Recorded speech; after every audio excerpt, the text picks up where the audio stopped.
حضرت عامر رحمت اللہ علیہ نے بڑے درد سے ایک بات کہی، کہا کہ میں بہت سے جوانوں کو دیکھتا ہوں، بھائی آپ بھی دیکھتے ہیں میں بھی دیکھتا ہوں، بھائی دیکھ رہے نہیں دیکھ رہے؟ حضرت عامر رحمت اللہ علیہ نے کہا بہت سے جوانوں کو دیکھتا ہوں، کوئی ہنس رہا ہے اور کوئی کسی کی مذاق اڑا رہا ہے، کوئی سڑک پر چل رہا ہے تو بڑے اترا کے چل رہا ہے، کوئی بڑے فخر کے ساتھ چل رہا۔ حضرت عامر رحمت اللہ علیہ کہتے ہیں جب میں دیکھتا ہوں بہت سے جوانوں کو دیکھتا ہوں، کوئی ہنس رہا، کوئی مذاق اڑا رہا، کوئی صبح کر رہا، کوئی شام کر رہا، کوئی فخر کے ساتھ چل رہا، حضرت عامر کہتے ہیں مجھے بڑا افسوس ہوتا کہ اے جوان تجھے کیا معلوم تیرے کفن کا کپڑا بازار میں سی کے آ چکا ہے، میں تیرے کفن کا کپڑا بازار میں آ چکا۔ پھر حضرت عامر کہتے ہیں جی لے دنیا میں کتنا جیے گا، 1000 2000 جتنے سال جینا ہے جی لے، لیکن ایک دن تو تجھے قبر میں جانا اور اللہ کے سامنے حساب کتاب دینا ہے۔ تھوڑی دیر کے لیے سوچے کہ یہ سال کتنا تیزی کے ساتھ گزر گیا، بھئی یہ بھی قیامت کی نشانی میں ایک نشانی ہے کہ سال ایسا گزر جائے گا جیسے اگلے لوگوں کا مہینہ گزرا کرتا تھا، بھئی سال اتنی تیزی کے ساتھ۔ لیکن جیسے میں نے کہا میرے دوستو، موت کا کوئی بھروسہ،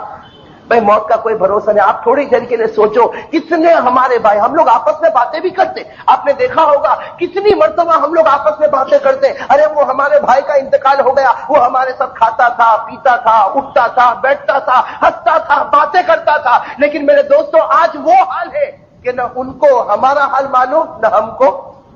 ان کا حل معلوم۔ تو میرے دوستوں ہم سب کو دعا کرنا چاہیے کہ اللہ تبارک و تعالی جب تک ہم سب کو زندہ رکھے ایمان کے ساتھ زندہ رکھے۔ اور ایک بات سمجھو میرے دوستوں، ایک بہت بڑے اللہ والے حسن بصری رحمت اللہ علیہ، نام آپ نے سنا ہوگا،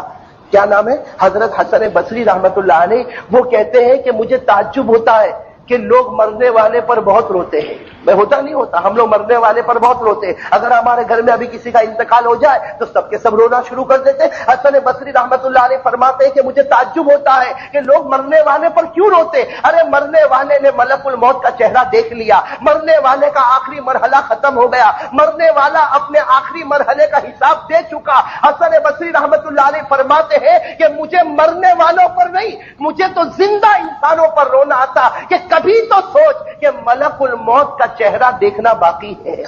بھائی ہم سب کو باقی ہے نہیں باقی ہے، اور معلوم نہیں کس حال میں ملک الموت اپنا چہرہ بتائیں گے، بھائی کس حال میں ملک الموت اپنا چہرہ بتائیں گے۔ اور میرے دوستو جمعہ کی گھڑی ہے، دعا کرو اللہ تعالیٰ ہم سب کے ایمان کو باقی رکھے، ورنہ بخاری شریف میں صاف طور پر لکھا ہے کہ جب ایک مسلمان کا آخری وقت آتا ہے، جب ایک مسلمان کا آخری وقت آتا ہے، ایک طرف سے فرشتہ آتا ہے، ایک طرف سے شیطان آتا ہے۔ فرشتہ چاہتا ہے کہ یہ کسی طریقے سے کلمہ پڑھ لے ہوئے اور کلمے والی موت اس کو نصیب ہو جائے، اور شیطان چاہتا ہے کہ میں اس کو کسی طرح بھی کلمہ پڑھنے نہیں دوں گا، بلکہ شیطان کہتا ہے کہ آج تو میرے پیدا کرنے والے کی قسم ہے اس کو میں ضرور گمراہ کروں گا، آج آخری مرحلہ ہے، اس کو موت کے وقت کلمہ پڑھنے نہیں دوں گا۔ ہمارے آقا محمد رسول اللہ صلی اللہ علیہ وسلم نے روتے ہوئے فرمایا میرے بہت سے امتی ہوں گے کہ جن کا فرشتہ ہار جائے گا اور شیطان جیت جائے گا،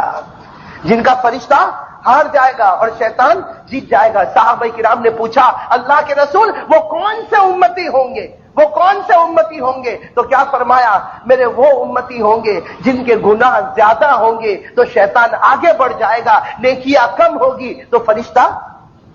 پیچھے رہ جائے گا۔ میرے عزیز دوستو ہم سب لوگوں کو سوچنا ہے کہ آخر آج جب ہمیں اللہ کے پاس جانا ہے تو کون سی چیز ہے جو ہم خدا کے دربار میں پیش کر سکتے ہیں۔ بھائی اب تھوڑی دیر کے لیے سوچو کہ اگر اس وقت میری موت آ جائے، آپ کی موت آ جائے، کون سی چیز ہے جو ہم خدا کے دربار میں پیش کر سکتے ہیں؟ میرے دوستو کون سے وہ اعمال ہے جو ہم خدا کے دربار میں پیش کر سکتے ہیں؟ اسی لیے دیکھو یہ رجب کا جو مہینہ ہے، آپ کو معلوم ہے یہ جو مہینہ ابھی ہمیں ملا ہے رجب کا مبارک مہینہ، اللہ تعالیٰ اس میں خوب برکتیں نصیب فرمائے۔ اس میں ایک رات ہے جو بڑی پیاری رات ہے، رجب کے مہینے میں ایک رات ہے جو بڑی پیاری رات ہے۔ ایک روایت کے مطابق وہ 27ویں رات، ایک روایت کے مطابق وہ 25ویں رات، جس کو ہم شب معراج کہتے ہیں۔ میں کون سی رات کہتے ہیں؟ شب معراج، جس میں ہمارے آقا محمد رسول اللہ صلی اللہ علیہ وسلم کو معراج نصیب ہوئی۔ ارے بھائی آپ سب کو معلوم ہے نا میرے دوستو، یہ جو معراج ہمارے نبی صلی اللہ علیہ وسلم کو نصیب ہوئی، اس پیاری رات میں حضور صلی اللہ علیہ وسلم کو جو معراج نصیب ہوئی، اس وقت مجھے وہ معراج کا واقعہ آپ کے سامنے نہیں بتانا، اس لیے کہ جیسے جیسے مہینہ آئے گا علماء کرام آپ کے سامنے ہوں گے، مسجدوں کے امام آپ کے سامنے ہوں گے اور معراج کا واقعہ آپ کے سامنے ہوگا۔ مجھے اس وقت صرف ایک بات بتانا ہے میرے دوستوں کہ یہ رجب کا مہینہ آج ہم سب کو کیا پیغام دیتا ہے. یہ رجب کا مہینہ ہم سب کو کیا پیغام دیتا. میرے دوستوں پہلے بھی اسی مسجد میں نے کہا, آج بھی کہتا ہوں کہ ہمارے آقا محمد رسول اللہ صلی اللہ علیہ وسلم سے بڑھ کر کسی کا مرتبہ, بھائی ہمارے نبی سے بڑھ کر کسی کا مرتبہ نہیں ہو سکتا. لیکن یہ معراج کا جو واقعہ ہے, اس واقعے نے ہمارے نبی کی شان کو جتنا اوپر کیا, اس واقعے نے جتنا ہمارے نبی کی شان کو دوبالا کیا, ایسا کسی اور واقعے نے نہیں کیا.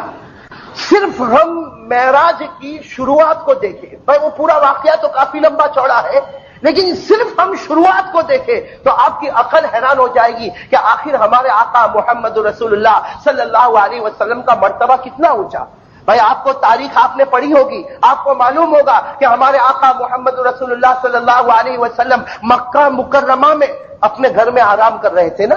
بھائی حضور صلی اللہ علیہ وسلم مکہ مکرمہ میں اپنے گھر میں آرام کر رہے تھے. اللہ کے رسول صلی اللہ علیہ وسلم اپنے گھر میں آرام کر رہے, رات کا وقت ہے, مکہ مکرمہ کی رات ہے, سناٹا چھایا ہوا ہے, اور آسمان پر اللہ تبارک و تعالیٰ نے حضرت جبرائیل علیہ السلام کو بلایا. ارے میرے دوستو, اس واقعے کو سننے سے پہلے یہ نیت کرو کہ اللہ آج اس پیارے نبی کی محبت ہم کو نصیب فرمائے. اللہ اس پیارے نبی کا پیار, اس پیارے نبی کا عشق جو سچا عشق ہوتا ہے, اللہ وہ ہم سب کو نصیب فرمائے. میرے دوستو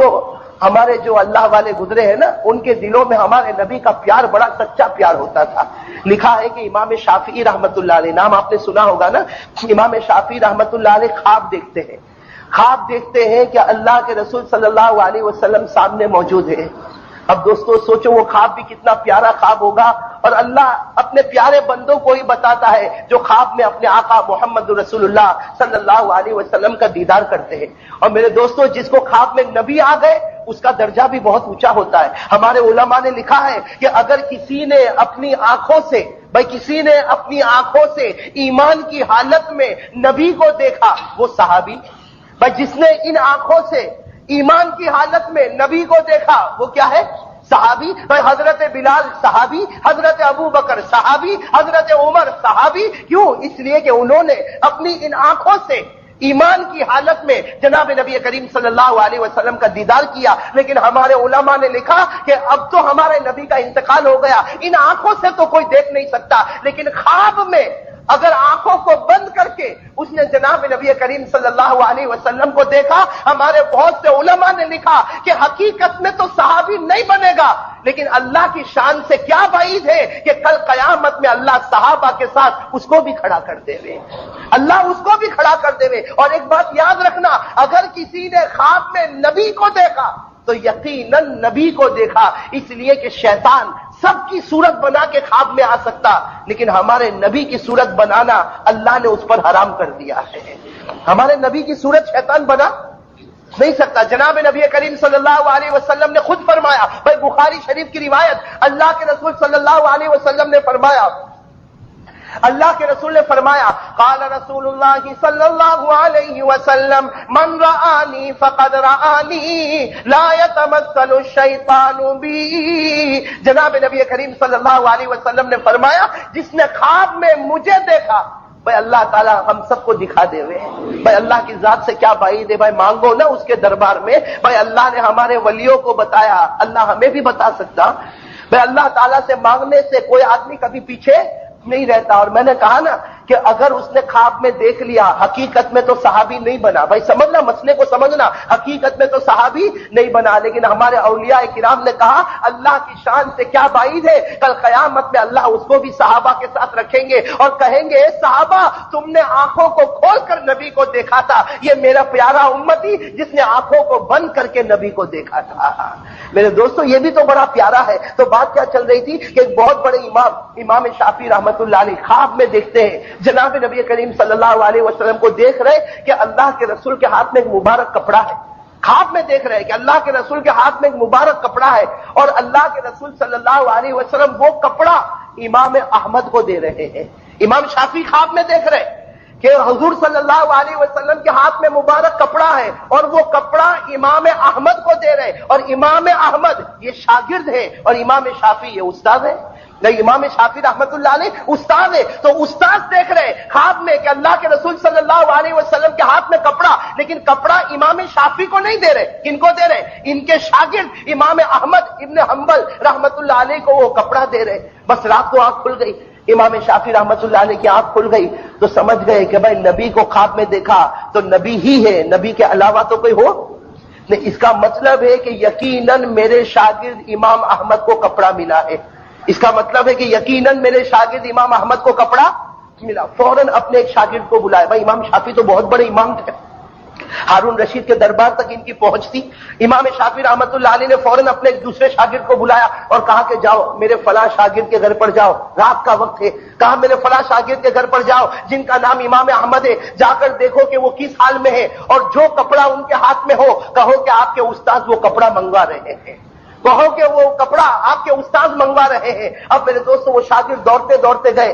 وہ کہتے ہیں کہ جب میں پہنچا تو میں نے دیکھا کہ امام احمد ابن حنبل، ان کا چھوٹا سا جھوپڑا ہے، امام احمد ابن حنبل اس جھوپڑے میں بیٹھے ہیں اور رو رہے ہیں، کبھی ہنستے ہیں کبھی روتے ہیں، اور جو کپڑا ان کے ہاتھ میں ہے بار بار اس کو چومتے ہیں اور اپنی پیشانی کے اوپر رکھتے ہیں، بار بار اس کپڑے کو چوم رہے اپنی پیشانی کے اوپر رکھتے۔ وہ شاگرد جا کر کہتے ہیں کہ یہ کپڑا جو آپ کے ہاتھ میں ہے وہ آپ کے استاد منگوا رہے ہیں، آپ کے استاد منگوا رہے ہیں۔ تو امام احمد ابن حنبل آخر شاگرد تھے نا، استاد کی طرف سے خبر آئی، خود کپڑا لے کر اپنے استاد کے پاس حاضر ہو گئے، خود کپڑا لے کر اپنے استاد اور استاد امام شافعی کے پاس حاضر ہو گئے اور روتے روتے کہا کہ اے میرے استاد، آپ جو کہو گے میں کر لوں گا، لیکن اللہ کے واسطے یہ کپڑا مت مانگنا، یہ کپڑا میں آپ کو دے نہیں سکتا۔ اب امام شافعی رحمت اللہ علیہ نے پھر پوچھا کہ کپڑا آخر تم مجھے کیوں نہیں دے سکتے؟ حالانکہ امام شافعی کو سب معلوم، لیکن پھر پوچھا کہ تم یہ کپڑا آخر مجھے کیوں نہیں دے سکتے؟ وہ امام احمد ابن حنبل جو شاگرد ہے کہتے ہیں استاد آپ میری جان مانگو میں دے دوں گا، میرا جو بھی سرمایہ آپ مانگو میں دے دوں گا، لیکن یہ کپڑا میں آپ کو نہیں دے سکتا۔ اور پھر روتے روتے کہا کہ بڑی محنت کے ساتھ آج میرے آقا محمد رسول اللہ صلی اللہ علیہ وسلم نے یہ کپڑا مجھے دیا۔ ارے میرے دوستو، امام شافعی رحمت اللہ نے مسکرائے اور کہا کہ احمد میں جانتا ہوں یہ ہدیہ تجھے ملا ہے، اس کا مطلب ہے کہ اللہ کے نبی تجھ سے بہت پیار کرتے، لیکن اتنا تو کام کر، یہ کپڑا مجھے مت دینا۔ میرے دوستو دیکھو کیسی محبتیں تھی۔ امام شافعی نے کہا یہ کپڑا مجھے مت دے، بس اتنا کر اس کپڑے کو ایک مرتبہ پانی میں دھو لے اور جو پانی نچوڑا جائے وہ پانی مجھے دے دے۔